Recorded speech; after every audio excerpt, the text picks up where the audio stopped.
Amen, and welcome back in to Living on Empty, which we're going through the Bible's book of Ecclesiastes, and we are learning how to identify some unrealistic expectations that will absolutely drain you and taking on some redemptive perspectives that will help you to enjoy life now.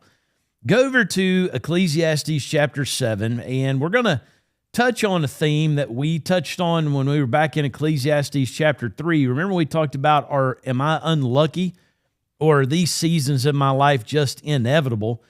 That idea of being unlucky is something that kind of comes up a few times here in the book of Ecclesiastes. I think it's really important for men, because men can get in a bad place in their mind and feel like God's just picking on me, right? So we're going to pick up that idea of luck a little bit more in this session. But what we're really going to look for is a redemptive perspective that will help you to get real about some things.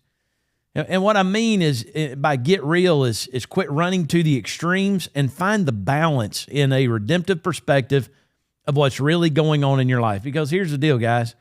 In a lot of ways, you don't need better luck. You just need a better perspective on what's really going on. And so, say all that to say this. I want to lead off with a story about a guy, and he is Croatian, so there's no way I'm going to get the name right, but it's something like Frano Selic or something like that. We're going to call him Frank. All right. So the story of Frank is he is documented as the world's most unlucky man. He was born 2 months premature on a ship, and the story goes that his father cut the umbilical cord with a dirty fishing knife. Well, that caused infection to set up in Frank as an infant that actually carried on into his adult life, where he had all kinds of intestinal issues and things of that sort. But hey, that's not the worst of it. Listen to this. He suffered disaster after disaster throughout his life. He was on a train that derailed into an icy river. There were several people killed in that accident, but somehow Frank survived. Here's a story. Is it true? I don't know, but he says that it is. He was once on a plane and the door blew open. He says he was sucked out mid-flight, was unconscious, but woke up on a haystack that he had fallen onto with just minor injuries. I don't know. But anyway, he says that happened. He was in a bus crash, again, into a river where several people were hurt. A couple were killed, but he somehow survived. Once while he was driving his car, it caught fire and then exploded. Another car that he owned burst into flames in just moments before the gas tank detonated. He escaped.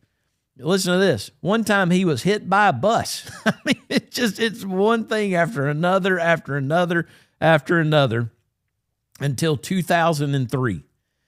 He won the lottery. And apparently in Croatia, where he is from, the lottery was $1 million, and that's a whole lot of money for anybody.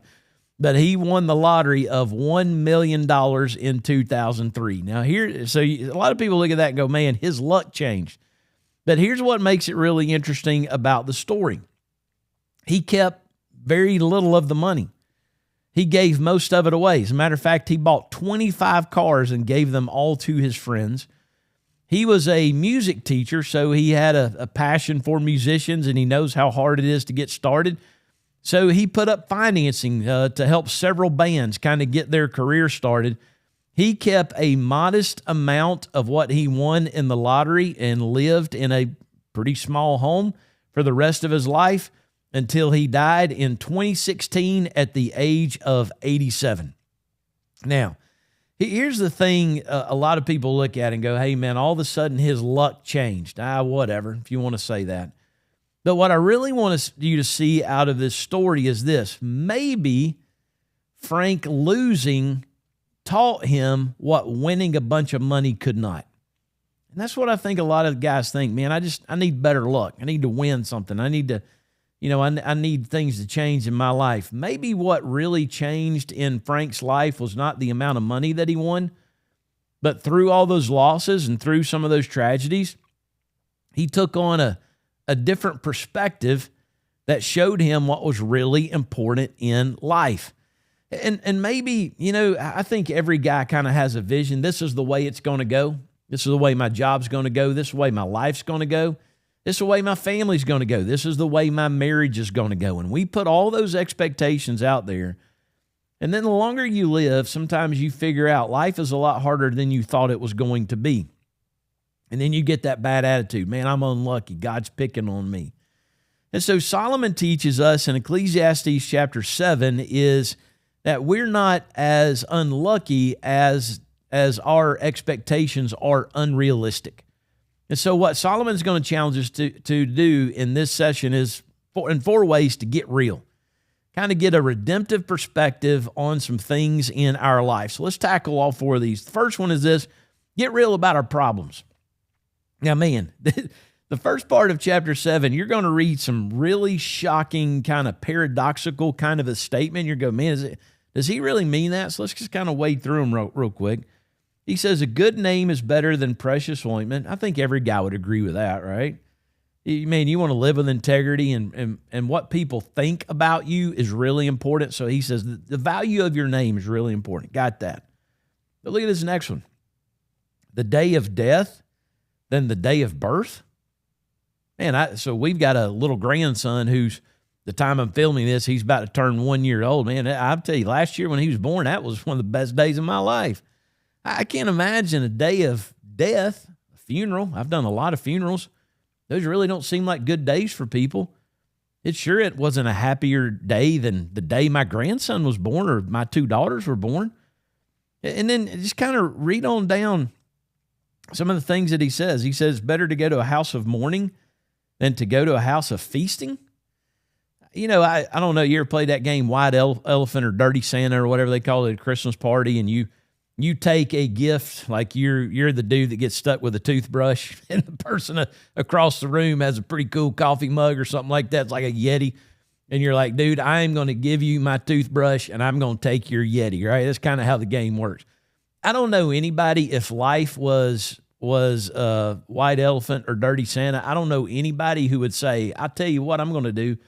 I'm going to take my house of feasting and I'm going to trade it for your house of mourning. Nobody's going to take that trade, right? So, man, so here's kind of the 2 interpretive keys to this.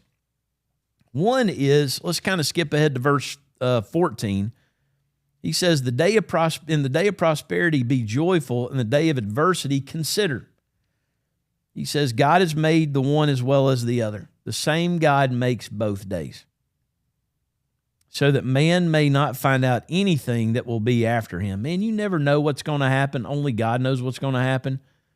But one of the interpretive keys is the day of mourning, the day of feasting, the day of birth, the day of death, all these other things that he talks about, the really difficult times of life. God's made the good days and the bad days. And then here comes the other interpretive key, verse 8. Better is the end of a thing than its beginning.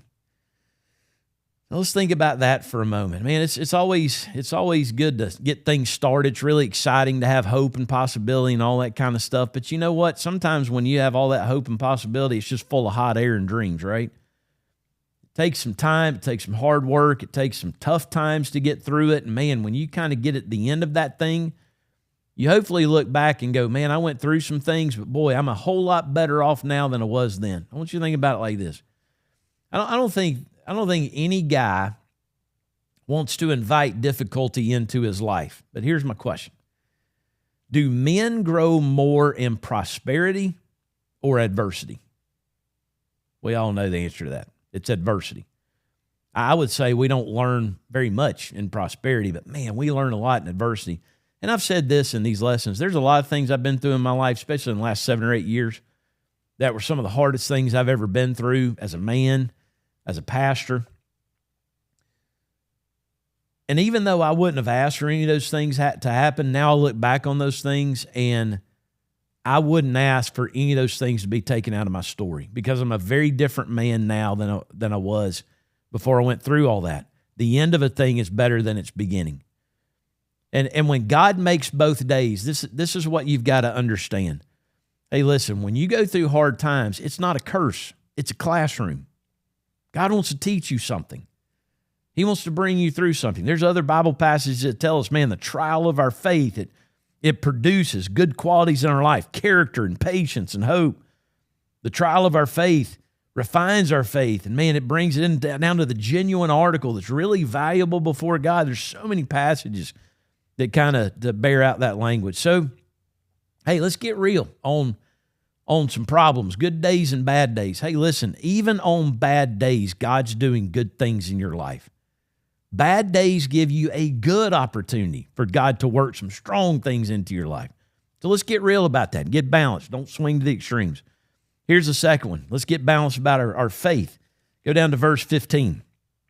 He says, in my vain life, I've seen everything. There's a righteous man who perishes in his righteousness. There's a wicked man who prolongs his life in evil doing. So in other words, he says, you got this real religious man, you got this real foolish man, they both die. It's kind of the Ecclesiastes kind of says, hey, it all ends the same for everybody. So hang with it. He says, so verse 16, this sounds really weird. Be not overly righteous. What? Be not overly righteous. So he says, and do not make yourself too wise. Why should you destroy yourself? In other words, he says, it's not worth it. But then here's the other extreme. It's not, and be not overly wicked. Neither be a fool. Why should you die before your time? And here's the balance to get real. It's good that you should take hold of this, and from that withhold not your hand, for the one who fears God should come out of both of them. In other words, he says to get out of both extremes, you fear God. So let me explain this a little bit. Be not overly righteous is not saying not to live a good life before the Lord. Be not overly righteous would be like what we see in Jesus' day with the Pharisees. It's legalism. It's a show. It's look at me give money. Look at my fasting. Look how dedicated I am to God. And that guy's always, hey, look at me, right? What about the fool? Hey, I live in the South. I live in Georgia. And we all know the favorite two words of a redneck who's about to destroy his life are watch this, right? Watch this. And when you hear those two words, you better get your camera out because you're about to get some really good fail videos, right? But I want you to think about this. The fool, watch this, and the overly righteous are really living the same thing. Watch me. Watch what I'm about to do. And he says, whether it's foolishness or whether it's self-righteousness, you don't want to be in either extreme. You don't want to be that foolish guy who's living on the edge, doing stupid things, destroying his life and his health and his family and all that kind of stuff. But you also don't want to be the self-righteous guy who only comes to church to say, look how good I've got it. Look how I'm living it.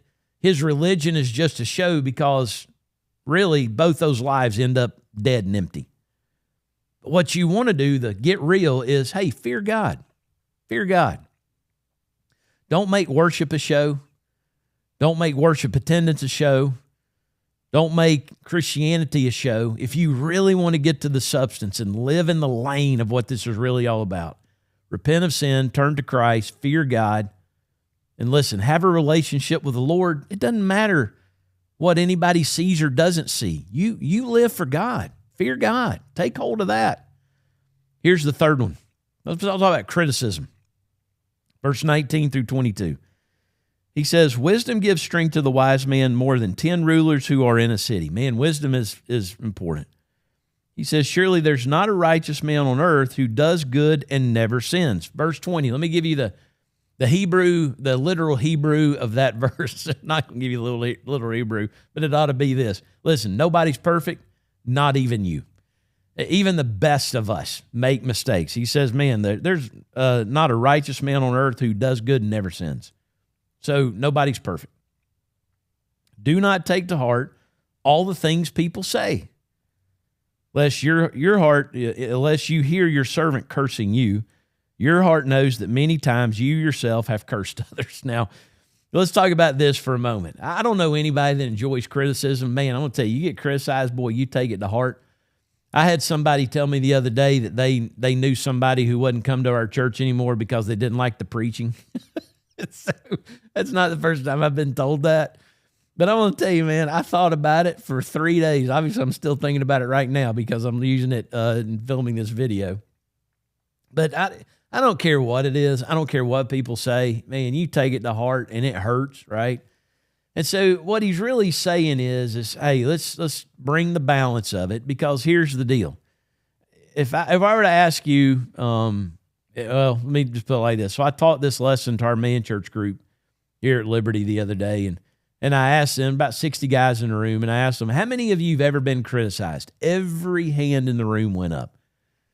Hey, how many of you, man, it really hurt to be criticized? Every hand in the room went up. This is what I asked, kind of what this verse is pointing out. How many of you have ever criticized somebody else? Every hand in the room went up. Hey, listen, to be criticized and to criticize, it's the same crowd. It's all of us. That's the point. And if you really think about why you've criticized other people, it may give some insight as to why maybe sometimes people criticize you. And you know what? Sometimes you say things about other people, and it's really not even as much about them as it is about what you're going through. We say all the time in a program we do here at Liberty called Celebrate Recovery that hurt people hurt people. And sometimes people hurt you just because they're hurting. They're going through stuff. And man, it's not about you. They just need to take it out on somebody. And so they're negative, they're critical, they're ugly, right? So he's saying, man, keep it in balance. Nobody's perfect. Even when people do criticize you, yeah, as they say, the wise thing is to learn from every criticism. There probably is something you can do better, something you can improve on, but don't let it ruin your life. Don't let it ruin your day. It's not that you're unlucky. It's just, hey, just get a right perspective on it. Okay, maybe the preaching there's some ways it makes it a little better, and there's some people just never going to like the preaching, but there's plenty of churches they can go to. So maybe my bad preaching will help them find a great church. So just, have perspective on it, right? Here's number 4, the balance of relationships. Now, this one right here, we need to tread carefully on, or we're going to read it the wrong way. So listen to this. Let's start in verse 25.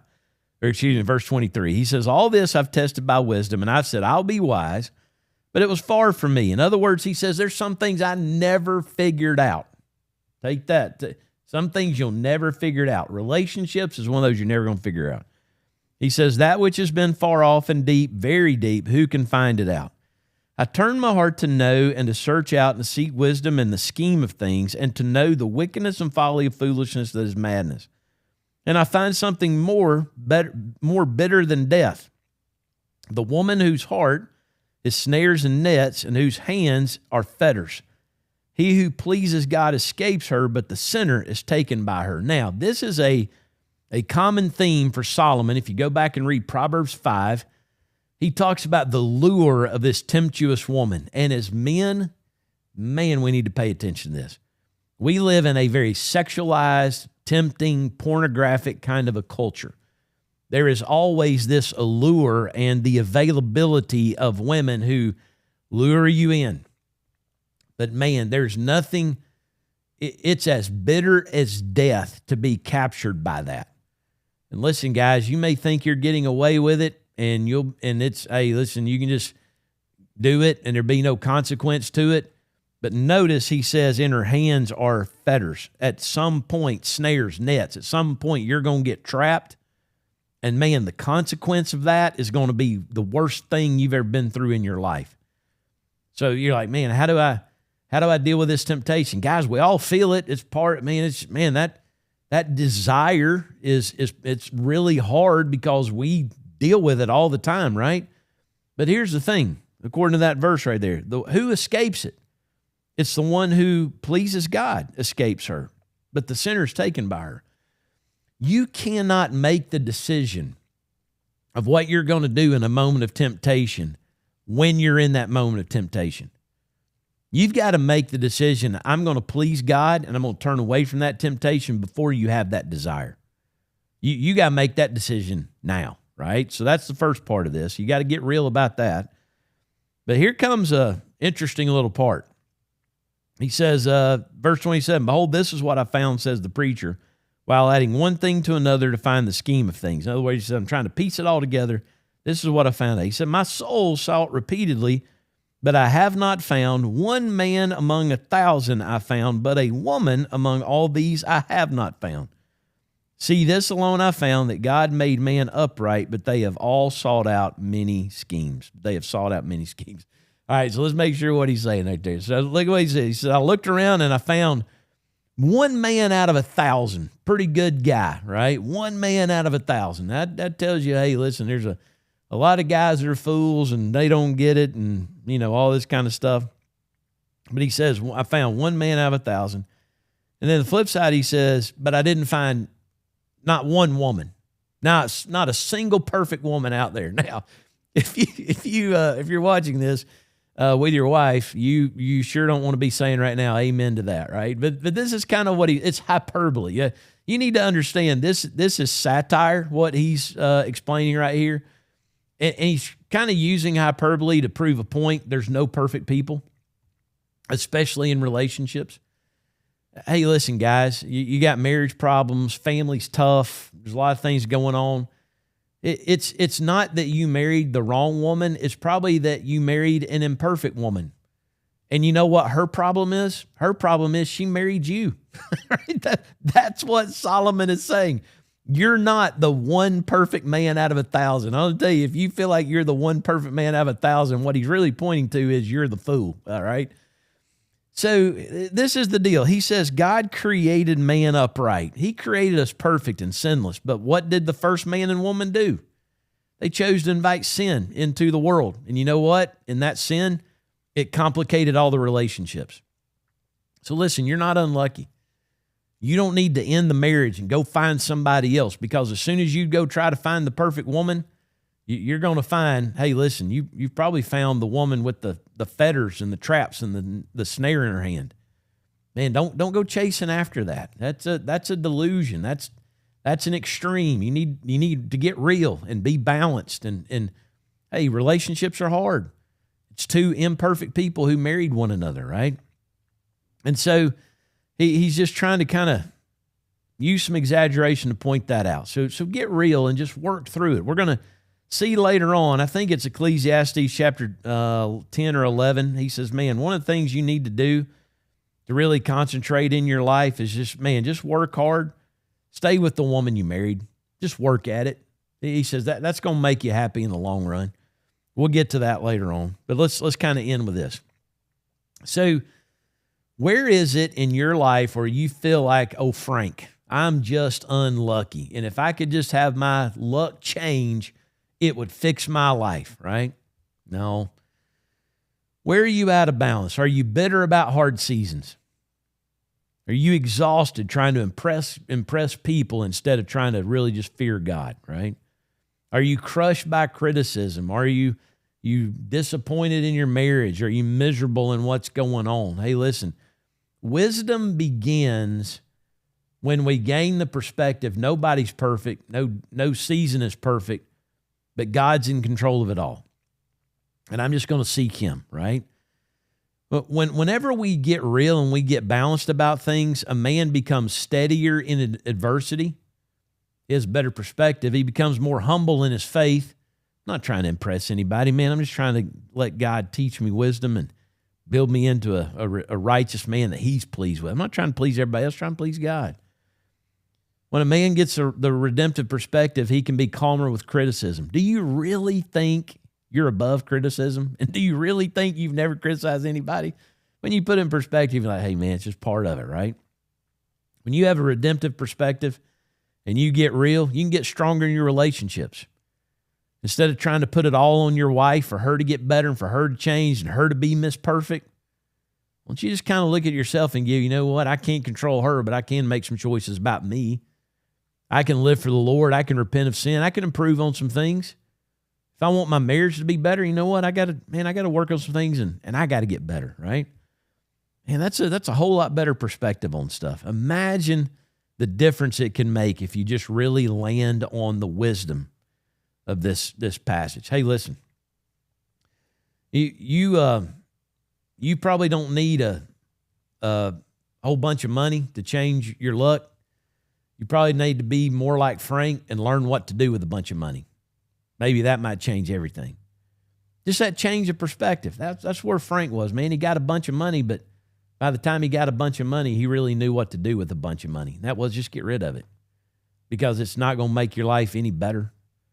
And the joy of people, the joy of giving, the contentment of modesty. We've learned about that in the book of Ecclesiastes. Solomon's like, man, I built all that stuff and it didn't satisfy me. So, man, I'm just going to pay my house off and live right here, man. That guy learned so much through his hard times.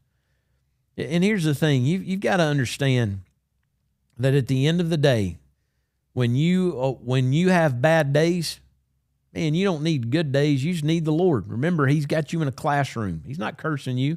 He's teaching you. When you're criticized, turn to Christ. You, instead of taking other people's words, man, get in his word.